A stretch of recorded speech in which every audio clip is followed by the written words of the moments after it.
Hello everyone, I hope आप लोगों ने मेरे चैनल को सब्सक्राइब कर लिया होगा। अगर नहीं किया है तो अभी कर लीजिए। चलिए शुरू करते हैं। हम देखते हैं कि अभी गुजिन आ चुका होता है अपने मास्टर से मिलने और चिल्लाते हुए मास्टर की तरफ तेजी से बढ़ रहा होता है। मास्टर कहते हैं धीरे धीरे आओ, और वहाँ पर गुजिन को बड़े ध्यान से देखते हैं। कहते हैं कि तुम काफी ज्यादा पतले हो गए। कहता है सच में मैं पतला हो गया हूँ क्या? अभी वहाँ पर तुरंत ही वो यिन को देखते हैं, लेकिन यिन तो अपना मुंह पीछे कर लेती है कि मैं नहीं बात करूंगी मास्टर से। इस पर गुजिन कहता है मास्टर हैं तुमसे, हम थोड़ी रिस्पेक्ट तो करो ना। कहती है मैं रिस्पेक्ट नहीं करूंगी, इन्होंने मास्टर सर्वेंट कॉन्ट्रैक्ट मेरे साथ ही बनाया, भला ऐसा क्यों किया? ये जानते नहीं है क्या मैं कौन हूँ?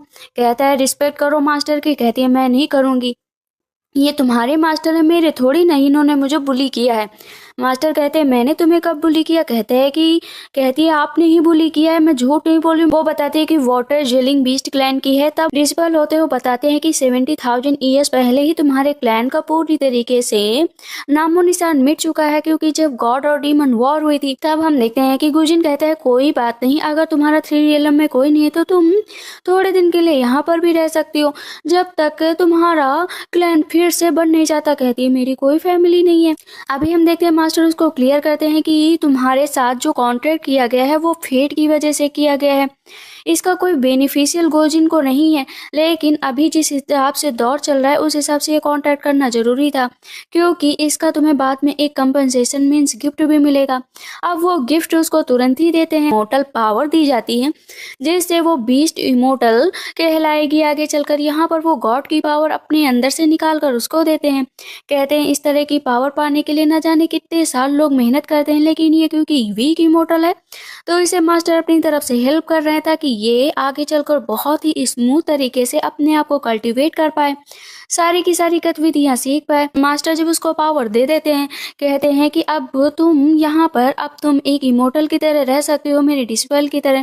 कहती है थैंक यू मास्टर। यहाँ पर कहते हैं येन मैं तुमसे प्रॉमिस करता हूँ कि अगर तुमने डेजे माउंटेन में यंग फायर फ्योनिक्स की इमोर्टल स्पिरिट ढूंढ ली जो कि कई टुकड़ों में बट गई है तो मैं ये कॉन्ट्रैक्ट तोड़ दूंगा।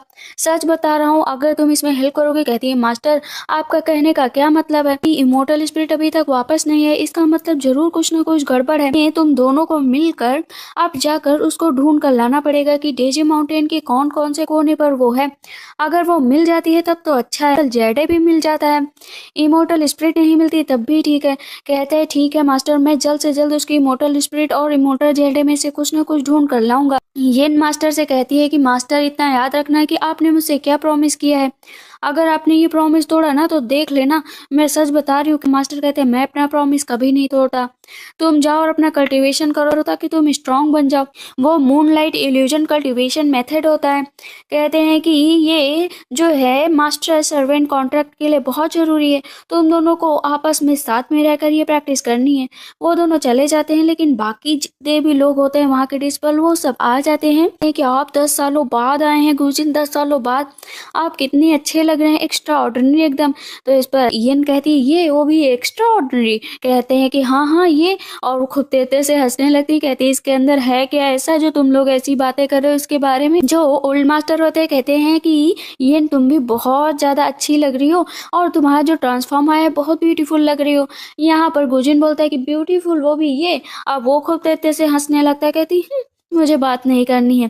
लेकिन वहां पर कोई भी गुजिन को गिफ्ट नहीं देता है, बल्कि वेलकम के लिए गिफ्ट सारा का सारा दिया जाता है येन को कि हमारी फैमिली में तुम्हारा स्वागत है। कहती है फैमिली? सब कहते हैं हाँ फैमिली।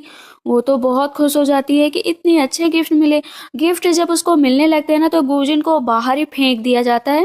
कहता है मेरी कोई इज्जत नहीं रह गई, लेकिन वो फिर भी हंसा करता है। इधर हम देखते हैं कि स्पिरिट को ढूंढने के लिए वो लोग आसमान में जाते हैं ताकि कहीं ना कहीं स्पिरिट मिल सके, लेकिन वो पहली बार आसमान में ऐसे उड़ रही थी। कहती है कि फायर फ्योनिक्स को हम लोग इधर कैसे ढूंढेंगे, ऊपर से हम लोगों को कुछ दिख भी नहीं रहा है। कहती चलो चलो उस तरफ चलो, उस तरफ चलो।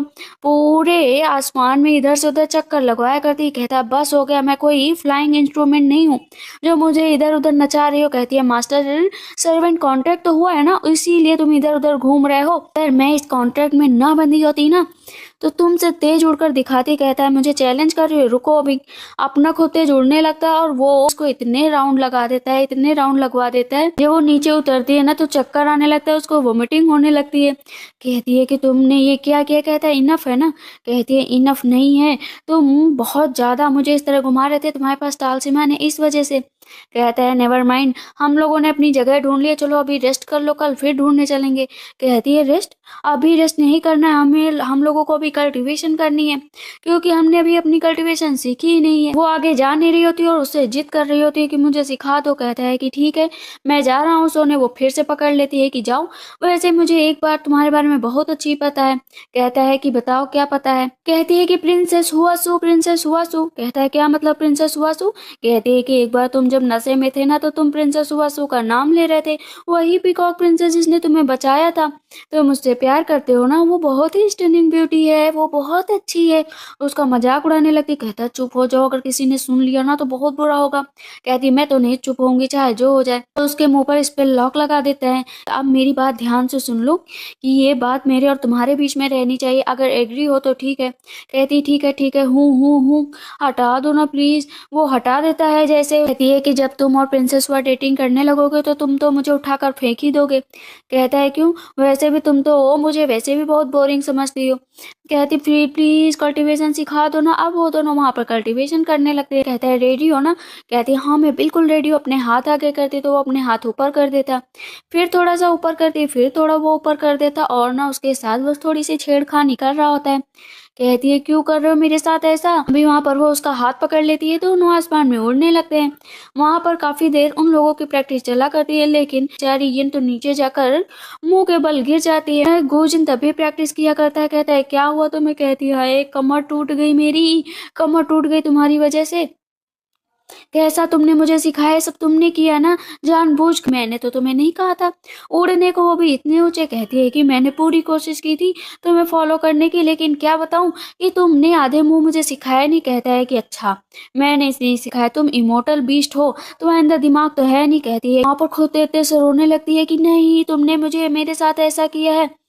अब दोनों जाकर बेड पर लेट जाते हैं। कहता है मैंने अपने बेड को कितना मिस किया। कहती है हाँ मैंने भी इस बेड को बहुत मिस किया। उजिन कहता है ये मेरा बेड है, उठो चलो यहाँ से जाओ। वैसे भी एक तुम छोटी सी इमोर्टल बीस्ट हो और मेरे बेड पर सोओगी, तुम्हारी इतनी हिम्मत। कहती है हम दोनों तो एक दूसरे से दूर रह नहीं सकते हैं, तो इसी पे सोऊंगी।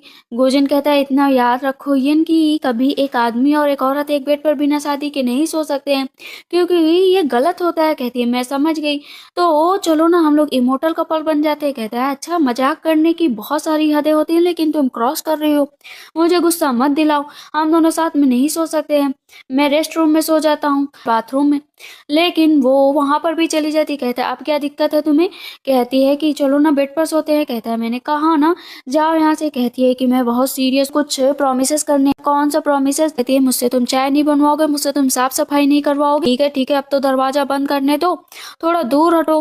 कहता है कि मैं तुम्हारी हर प्रॉमिस मानूंगा। नेक्स्ट डे 123 रूल आ जाते हैं जिनको कहती है कि तुम्हें मानना ही पड़ेगा। वो बेचारा देख के हैरान रह जाता है कि चलो ठीक है, बिना पढ़े वो अपना फिंगरप्रिंट लगा देता है। कहता तुम भी लगा दो। कहती चलो ठीक है मैंने लगा दिया। अब वो बेड पर सोना होता है, पानी भरकर एक प्याला रख दिया जाएगा और उस प्याले को गिरने नहीं देना है। कहता है ठीक है। अपना जैसे उससे कह रहा होता अपना पहले ही सो जाती है, वो उसके ऊपर कंबल डाल देता है। लेकिन रात भर में ही यिन वो जो प्याला होता है ना उसको पलट देती, पानी चारों तरफ फैल जाता है। कहता है ये लड़की नहीं सुधरेगी। बेचारे को पूरी रात नींद नहीं आती है, सुबह खाता रहता है, देखती रहती है, लेकिन वो उससे बात नहीं करता। कहती इसे क्या हुआ है, मैं क्या करूं। वहाँ पर वो कहती है कि मैं जैसे ही यहाँ से फ्री हो जाऊंगी मैं हमेशा के लिए चली जाऊंगी। यहाँ पर क्विंगे आ जाता है। कहता है कि देखो बुरा मत मानना इमोर्टल अंकल की बातें, वो थोड़े से बैड पर्सन लगते हैं लेकिन बैड बिल्कुल नहीं है। और तुम जो इमोर्टल कपल बनने की बात कर रहे हो ना, एक बात जब ये सारा टाइम क्रॉस हो जाएगा तो तुम छोड़कर चली जाओगी। कहती क्विंगे प्लीज मुझे बताओ कि फायर फियोनिक्स इमोर्टल स्पिरिट कहाँ पर ढूंढूंगी। इस तरह तो हम लोग चारों तरफ नहीं घूम सकते हैं ना, और मेरी तो खुद की ओन डेस्टिनी है। मैं यहाँ से जाने के बाद अपना खुद का क्लैन बनाऊंगी और उस क्लैन में रहूंगी। मुझे पता है कि मेरा क्लाइंट कैसा था, मैं उसको बहुत अच्छे से सपोर्ट करूंगी, हर तरह के बीस्ट वहाँ पर होंगे, अपने लिए एक पार्टनर ढूंढूंगी जो मेरे साथ हमेशा खड़ा रहेगा। गुजिन कहता है बहुत अच्छा सपना देख रही हो, लेकिन ये सपना पूरा नहीं होगा, क्योंकि मेल और फीमेल इमोर्टल के लिए जो है तुम तो बिल्कुल भी लायक नहीं हो कि किसी को ढूंढ पाओ। कहती है कि तुम्हें तो बिल्कुल नहीं ढूंढूंगी, क्योंकि तुम बहुत ही एरोगेंट हो, लेजी हो, तुम्हारे साथ तो मैं अपनी जिंदगी भी ना गुजारूं, बस ये फायर फिनिक्स मिल जाए उसके बाद तुमसे छुट्टी मिल जाएगी। इधर हम देखते हैं कि डीमन रियलम को, जहाँ पर gate of life and death होता है, जिसे थर्ड हेवन के नाम से भी जाना जाता है, यहाँ पर फेट अपने आप डिसाइड होता है, लेकिन हम देखते हैं होंगे वहां पर पहुंच जाता है, कहता है माफ करना लेकिन मुझे अंदर जाना ही पड़ेगा। अब वो किस रीजन से जा रहा है वो तो बाद में पता चलेगा, और अंदर जाकर ना उन सब वो डीमन से युद्ध लड़ने लगता है, और इसी के साथ ये पार्ट पर फिनिश हो जाता है। आई होप आप लोग को अच्छा लगा है। अगर अच्छा लगा है तो प्लीज लाइक, सब्सक्राइब और comment. Thank you so much, bye bye, take care.